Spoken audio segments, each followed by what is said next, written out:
Dear students, मैं doctor पूर्णिमा दीक्षित आपको BSc third year में ऑर्गेनोमेटेलिक कंपाउंड्स पढ़ा रही हूँ।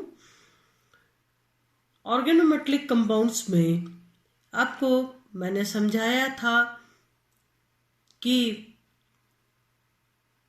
ऐसे यौगिक जिनमें कम से कम एक धातु से कार्बन एटम डायरेक्टली जुड़ा हुआ हो, चाहे वो इथाइल मिथाइल इस तरीके के कोई कार्बनिक समूह हो, तो अगर धातु आयन से सीधे सीधे कोई भी कार्बनिक समूह जुड़ा हुआ हो, तो यानी कार्बन और धातु के मध्य बंध हो, तो कार्बधात्विक यौगिक कहलाते हैं। लेकिन साइनाइड्स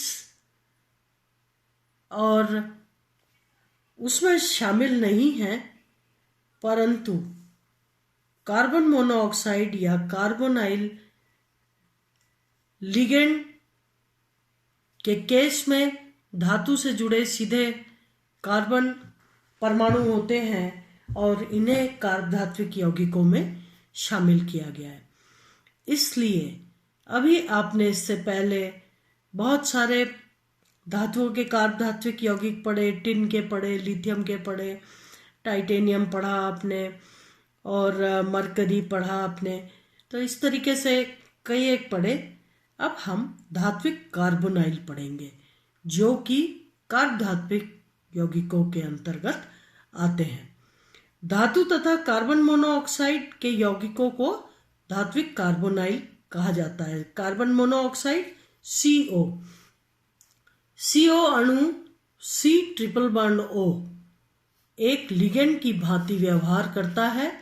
कार्बन की तरफ से लोन पेयर ऑफ इलेक्ट्रॉन या इलेक्ट्रॉन का युग्म धातु आयन को दे करके और एक सिग्मा बंध बनाता है। तो एक लिगेंड की भांति व्यवहार करता है और संक्रमण धातुओं के साथ उपसहसंयोजक बंध बनाता है। इफेक्टिव एटॉमिक नंबर रूल आपने पहले भी कोऑर्डिनेशन कंपाउंड्स में इफेक्टिव एटॉमिक नंबर के बारे में पढ़ा है। यहाँ पर प्रभावी परमाणुिक संख्या नियम की अनुपालना में धातु परमाणु CO अणु के साथ सहयोग करता है। यानी जहाँ आपने इफेक्टिव एटॉमिक नंबर में पढ़ा था कि कोई भी धातु आयन अपने चारों तरफ इतने लिगेंड से जुड़ी होती है कि उसका परमाणु क्रमांक यानी परमाणु क्रमांक धातु आयन का और प्रभावी परमाणु क्रमांक में धातु आयन पर उपस्थित इलेक्ट्रॉन की संख्या प्लस लिगेंड के द्वारा दी गई इलेक्ट्रॉन की संख्या को जोड़ दिया जाए तो कुल मिलाकर के वो धातु आयन का प्रभावी परमाणु क्रमांक कहलाता है। तो यहाँ पर प्रभावी परमाणुिक संख्या या संख्या नियम इफेक्टिव एटॉमिक नंबर रूल नियम की अनुपालना में धातु उतनी संख्या में कार्बोनाइल लिगेंड से जुड़ी होती है कि उसका प्रभावी परमाणु क्रमांक आगे आने वाली अक्रिय गैस के बराबर हो जाए। और जब धातु आयन कार्बोनाइल्स के साथ, ये कार्बन मोनोऑक्साइड यानी कार्बोनाइल लिगेंड कहलाते हैं, इनके साथ मिल करके यौगिक बनाती हैं तो इनका प्रभावी परमाणु क्रमांक आगे आने वाली आखिरी गैस के बराबर हो जाए।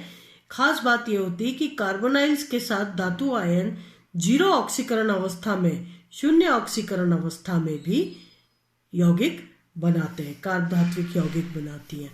बनाने की सामान्य विधियों की बात करें तो सीधे संयोग से, सूक्ष्म विभाजित अवस्था में धातुएं कार्बन मोनोऑक्साइड से उपयुक्त ताप एवं वायु दाब पर सीधे क्रिया करके कार्बोनिल यौगिक बनाती हैं। उदाहरण के तौर पर बहुत ही आसान है, निकेल प्लस CO 4CO कक्षीय ताप वायु दाब निकेल CO4 यानी टेट्रा कार्बोनाइल निकेल। ठीक है, ये हो गया पेंटा कार्बोनाइल आयरन, ये हो गया ऑक्टा कार्बोनिल और कोबाल्ट धातु आयन है तो डाई कोबाल्ट, और तीनों में ही ऑक्सीकरण अवस्था 0 है। इसी प्रकार से धातु ऑक्साइड पर कार्बन मोनोऑक्साइड की अभिक्रिया इस तरीके से देखिए आप, रीनियम ऑक्साइड और कार्बोनाइल्स मिल करके और ये डाइमर्स बना रहे हैं, यानी 2 रीनियम की धातु आयन उपस्थित है और कार्बोनाइल्स की संख्या 10 है। ठीक है, इसी तरीके से ऑस्मियम के कार्बोनाइल से अभिक्रिया करके और 0 ऑक्सीकरण अवस्था में ऑस्मियम कंपाउंड्स बन रहे हैं। जॉब्स मेथड, जॉब्स मेथड जो है वो निर्जलीय धात्विक क्लोराइड, क्या हो गया, धात्विक क्लोराइड कैसा, एनहाइड्रस निर्जलीय की उपस्थिति में ग्रिग्नार्ड अभिकर्मक RMgX, ग्रिग्नार्ड अभिकर्मक व कार्बन मोनोऑक्साइड की क्रिया से धात्विक कार्बोनाइल बनते हैं। RMgX ये क्या हो गया, ग्रिग्नार्ड अभिकर्मक हो गया, और कार्बन मोनोऑक्साइड प्लस एनहाइड्रस निर्जलीय क्रोमियम क्लोराइड के साथ मिलकर के और हेक्सा कार्बोनाइल क्रोमियम बनाता है। इसी प्रकार से यहाँ पर मोलिब्डिनम की अभिक्रिया दी हुई है और टंगस्टन की दी हुई है, तीनों ही इस प्रकार के यौगिक बनाते हैं। एक केंद्रीय कार्बोनाइल यौगिक गर्म करने पर एक केंद्रीय यानी मोनोमर, ठीक है, जिसमें एक धातु आयन हो, ऐसे कार्बोनिल यौगिकों को गर्म करने पर धातु व कार्बन मोनोऑक्साइड में अपघटित हो जाते हैं। इसी प्रकार से अगर बहुकेंद्रीय कार्बोनिल यौगिक गर्म करने पर विभिन्न यौगिकों का मिश्रण बनाते हैं। यहाँ पर देखिए ये द्विकेंद्रीय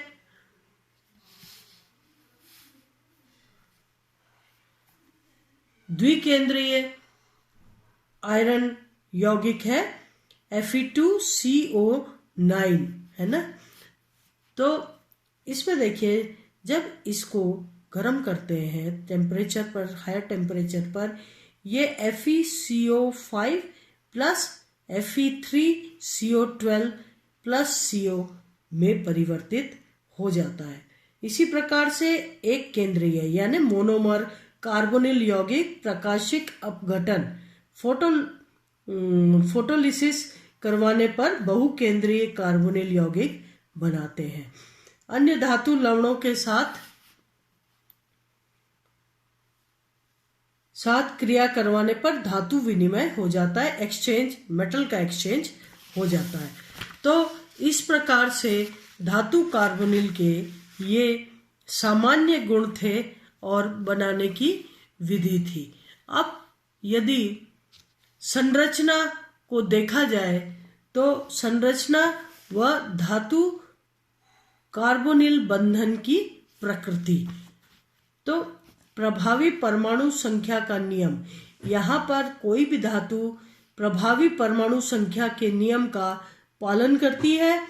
अपने चारों तरफ इतनी संख्या में कार्बोनाइल लिगेंड से जुड़ी होती है कि इनका प्रभावी परमाणु क्रमांक जो है आगे आने वाली अक्रिय गैस के बराबर हो जाए। संक्रमण धातुओं के आयन अथवा परमाणु किसी लिगेंड द्वारा इतने इलेक्ट्रॉन युग्म ग्रहण करते हैं कि उनकी प्रभावी परमाणु संख्या मैं फिर से आपको बताती हूँ, मतलब जो उस मेटल आयन पर, धातु आयन पर इलेक्ट्रॉन की संख्या उपस्थित है उसके साथ लिगेंड के द्वारा लिए गए इलेक्ट्रॉन की कुल संख्या जो है प्रभावी परमाणु संख्या कहलाती है। तो इतने इलेक्ट्रॉन युग्म ग्रहण करते कि उनकी प्रभावी परमाणु संख्या का मान निकटतम उत्कृष्ट गैस जैसा हो जाता है। इसे प्रभावी परमाणु संख्या का नियम कहते हैं। वहां हमने प्रभावी परमाणु संख्या पढ़ी थी, ये अभी हम उसका नियम पढ़ रहे हैं। संक्रमण धातु परमाणु के घेरे में कुल कितने इलेक्ट्रॉन्स का आवेश घनत्व है, यह संख्या उसकी प्रभावी परमाणु संख्या कहलाती है। सिज्विक ने इस नियम को एकल्क धातु कार्बोनिल यौगिकों के लिए इस नियम को सफल पाया। जहां पर आपने कोऑर्डिनेशन कंपाउंड्स उपसंयोजक यौगिक पढ़े थे, याद होगा आपको, आपने सिज्विक के सिद्धांत को भी पढ़ा था वहां पर। तो सिज्विक का सिद्धांत क्या कहता था कि इतनी संख्या में लिगेंड से जुड़े होते हैं क्या कि उनका जो प्रभावी परमाणु क्रमांक है आगे आने वाली अक्रिय गैस के बराबर हो जाए। ये सिज्विक के सिद्धांत में सिज्विक ने कहा था। तो जो मोनोमर्स हैं धातु कार्बोनाइल के, वो सिज्विक के सिद्धांत को फॉलो करते हैं। प्रभावी परमाणु क्रमांक m+2y, यहाँ m क्या है, धातु का परमाणु क्रमांक, और y जो है लिगेंड से कितने संख्या में इलेक्ट्रॉन्स लिए। ठीक है, तो इस तरीके से अगर क्रोमियम हेक्साकार्बोनाइल क्रोमियम को देखा जाए तो क्रोमियम का 0 स्थिति में है परमाणु क्रमांक 24, और कार्बोनाइल अणुओं की संख्या y 6 लिगेंड से 12 इलेक्ट्रॉन क्रोमियम ग्रहण करके, और इसकी प्रभावी परमाणु क्रमांक 36 हो जाता है, जो कि क्रिप्टॉन विन्यास है। अतः इफेक्टिव एटॉमिक नंबर नियम का पालन होता है। इसी प्रकार से अगर निकिल के केस में देखा जाए, nickel tetracarbonyl nickel, pentacarbonyl iron, hexacarbonyl chromium, hexacarbonyl molybdenum, pentacarbonyl ruthenium iron के नीचे आ रहा है, और टंगस्टन हेक्साकार्बोनाइल टंगस्टन जो कि मोलिब्डिनम के नीचे आ रहा है, क्रोमियम मोलिब्डिनम टंगस्टन। तो इस तरीके से 74 और 12 इलेक्ट्रॉन हो गए 86। तो ये अक्रिय गैस विन्यास इसने ग्रहण कर लिया। ऐसे धातु परमाणु जिनमें इलेक्ट्रॉन संख्या विषम है, एक खास बात हो गई, ऐसे धातु परमाणु जिनमें इलेक्ट्रॉन संख्या विषम है, वे एक केंद्रीय कार्बोनिल यौगिकों में इफेक्टिव एटॉमिक नियम या इफेक्टिव एटॉमिक नंबर नियम का पालन नहीं करते हैं। ये बहुनाभिकीय धातु कार्बोनिल बनाते हैं।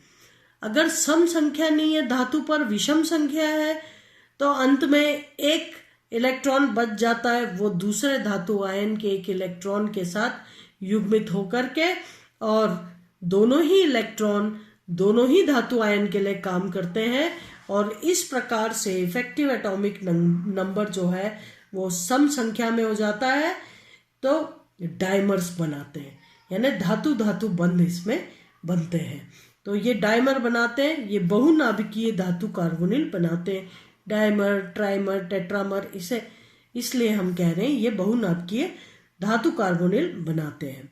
इसमें प्रति धातु परमाणु इफेक्टिव एटॉमिक नंबर का परिकलन किया जाता है। जैसे आयरन के केस में आप देखिए Fe2CO9, ठीक है, आयरन का एटॉमिक नंबर है 26, ऑक्सीकरण स्टेट 0। अब 9 कार्बोनाइल कुल मिलाकर के 18 इलेक्ट्रॉन देंगे, जिसमें से एक आयरन पर 9 और दूसरे आयरन पर 9 इलेक्ट्रॉन रहेंगे। परंतु यदि आयरन आयरन आपस में बंध बना ले, तो दोनों ही इलेक्ट्रॉन जो आयरन के हैं मेटल मेटल बंध के, वो दोनों इलेक्ट्रॉन एक आयरन के लिए भी काम करेंगे और दूसरे आयरन के लिए भी काम करेंगे। तो इस प्रकार से अगर देखा जाए तो आयरन का जो इफेक्टिव एटॉमिक नंबर है 26 प्लस जो कार्बोनाइल से इलेक्ट्रॉन मिले 18 में से बंटवारा हो गया 9 प्लस 1 जो कि मेटल मेटल बंध में भाग ले रहे हैं, वो एक इसमें आ गया। तो इस प्रकार से 36 इफेक्टिव एटॉमिक नंबर क्रिप्टॉन के बराबर हो गया। तो उपरोक्त नियम की पालना के लिए धातु की परमाणु संख्या का मान कोई सम संख्या होनी चाहिए। 18 इलेक्ट्रॉन नियम, 18 इलेक्ट्रॉन नियम, कार्बोनिल यौगिक बनते समय संक्रमण धातु आयन CO यानी कार्बोनिल अणुओं द्वारा इतने इलेक्ट्रॉन ग्रहण करते हैं कि उनके बाह्यतम संयोजकता इलेक्ट्रॉन। देखिए दो चीज अलग है। वहां पर हम इफेक्टिव एटॉमिक नंबर की जब बात कर रहे थे तो वहां पर हम कुल इलेक्ट्रॉन की बात कर रहे थे। बात वही है, बस वहां पर हम कुल इलेक्ट्रॉन की बात कर रहे थे, यहाँ पर हम बाह्यतम संयोजकता कोश इलेक्ट्रॉन की बात कर रहे हैं। चीज वही है। तो 18 इलेक्ट्रॉन नियम बहुत इंपॉर्टेंट है। क्या कहता है? कार्बोनिल यौगिक बनाते समय संक्रमण धातु आयन CO कार्बोनाइल अणुओं द्वारा इतने इलेक्ट्रॉन ग्रहण करते हैं कि उनके बाह्यतम संयोजकता इलेक्ट्रॉन NS, NP और N-1 D की कुल संख्या 18 हो जाए। बात वही है। अंतिम जो कक्षक अगर उत्कृष्ट गैसों का देखें तो उसमें प्रत्येक उत्कृष्ट गैस के अंतिम कक्षक में या तो 18 इलेक्ट्रॉन होते हैं, यानी उनका जो अंतिम कक्षक है पूर्ण रूप से भरा हुआ होता है। जैसे उदाहरण के तौर पर यहाँ पर आयरन CO5 दिया हुआ है, तो जब CO5 से 10 इलेक्ट्रॉन ले लेते हैं और आयरन 26, 18 के बाद क्या बचता है? 18 के बाद 3p6 4s2 है ना। तो 3p6 4s2, तो 3d6 संयोजी कोश में इलेक्ट्रॉन की संख्या। अब यहां पर 3d में 6, 4s में 2, 8 और 10 मिल जाएंगे तो 18 हो जाएंगे। 10 मिलने के लिए अगर आयरन 5 कार्बोनाइल से 10 इलेक्ट्रॉन ले ले तो इसका जो अंतिम कोश में इलेक्ट्रॉन की संख्या है वो 18 हो जाएगी। और इस प्रकार से एक मोनोमर बनेगा जिसमें जो कि 18 इलेक्ट्रॉन नियम का पालन करेगा। तो ये और इफेक्टिव एटॉमिक नंबर एक ही चीज है। वहां पर कुल इलेक्ट्रॉन की संख्या को काउंट कर लेते हैं, यहां पर संयोजकता कोश में इलेक्ट्रॉन की संख्या को काउंट कर रहे हैं। अगर वेनेडियम के केस में देखा जाए तो 5 संयोजकता इलेक्ट्रॉन है, ऑर्गन 18, उसके बाद 3d3 4s2, ठीक है। 4s2 में अब 3d3 में अगर इसका जो 18 होने के लिए 5 और 13 इलेक्ट्रॉन और चाहिए जो कि विषम संख्या है। इस नियम के अपवाद स्वरूप एक केंद्रक कार्बोनिल यौगिक बनाता है। वेनेडियम CO6, इसे 12 इलेक्ट्रॉन मिल रहे हैं वेनेडियम को कार्बन मोनोऑक्साइड या कार्बोनाइल से। 12 इलेक्ट्रॉन ये और 5 ये, 17 इलेक्ट्रॉन।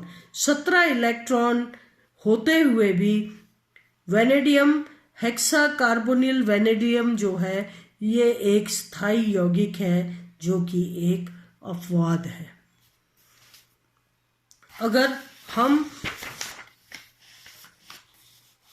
Fe2CO9 की संरचना को देखें तो यहां पर आप देखें किस तरीके से कार्बोनाइल संख्या में 9 है।